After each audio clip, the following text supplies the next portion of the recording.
ಬೆಳಗಾವಿಯಲ್ಲಾಗಿರುವಂತಹ deadly ಆಕ್ಸಿಡೆಂಟ್ನಲ್ಲಿ 3 ಮಹಿಳೆಯರು ಪ್ರಾಣ ಬಿಟ್ಟಿರೋದ್ರ ಬಗ್ಗೆ ಮಾಹಿತಿ ಲಭ್ಯ ಆಗ್ತಾ ಇದೆ. ಇನ್ನೊಬ್ಬರಿಗೆ ಗಂಭೀರ ಗಾಯಗಳಾಗಿದೆ. ಅವರನ್ನ ಆಸ್ಪತ್ರೆಗೆ ದಾಖಲು ಮಾಡಲಾಗಿದೆ. ಸ್ಥಳಕ್ಕೆ ಕಾಗವಾಡದ ಶಾಸಕ ರಾಜು ಕಾಗೆ ಅವರ ಆಗಮನ ಕೂಡ ಆಗಿದೆ. ಚಂಪಾ ತಳಕಟ್ಟಿ ಹಾಗೂ ಭಾರತಿ ವಡ್ರಾಳೆ, ಮಾಲು ಐನಾಪುರೆ ಮೃತ ದುರ್ದೈವಿಗಳು ಅನ್ನೋದು ಗೊತ್ತಾಗ್ತಾ ಇದೆ. ಡೆಡ್ಲಿ ಆಕ್ಸಿಡೆಂಟ್ ನಡೆದಿರುವಂತಹ ಜಾಗದ ಹೆಸರು ಕಾಗವಾಡದ ಶೇಡಬಾಳ ಗ್ರಾಮ ಅನ್ನೋದು ಗೊತ್ತಾಗ್ತಾ ಇದೆ. ಸ್ಪಾಟ್ನಲ್ಲೇ ಅಪಘಾತದ ತೀವ್ರತೆಗೆ 3 ಜನ ದುರ್ಮರಣಕ್ಕೆ ಈಡಾಗಿದ್ದಾರೆ.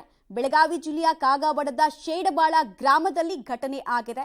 ಅಪಘಾತದ ತೀವ್ರತೆಯನ್ನ ಬಿಂಬಿಸ್ತಾ ಇದೆ ಈ ಎಲ್ಲಾ ದೃಶ್ಯಾವಳಿಗಳು. ಸಕ್ಕರೆ ಕಾರ್ಖಾನೆಗೆ ಕಬ್ಬು ಸಾಗಿಸುವಾಗ ಇದ್ದಕ್ಕಿದ್ದ ಹಾಗೆ ಟ್ರ್ಯಾಕ್ಟರ್ ಪಲ್ಟಿ ಆದ ಪರಿಣಾಮ 3 ಕಾರ್ಮಿಕ ಮಹಿಳೆಯರ ಮೇಲಿನ ಆ ಟ್ರ್ಯಾಕ್ಟರ್ ಪಲ್ಟಿಯಾಗಿ ಬಿದ್ದ ಪರಿಣಾಮ ಅವರ ಸಾವಾಗಿರೋದು ಗೊತ್ತಾಗ್ತಾ ಇದೆ. 3 ಜನ ಮೃತಪಟ್ಟಿದ್ದಾರೆ. ಇನ್ನೊಬ್ಬರು ಸಿಕ್ಕಾಪಟ್ಟೆ ಕ್ರಿಟಿಕಲ್ ಇರೋದ್ರಿಂದ ಅವರನ್ನ ಆಸ್ಪತ್ರೆಗೆ ದಾಖಲಿಸೋ ಕೆಲಸ ಕೂಡ ಆಗಿದೆ.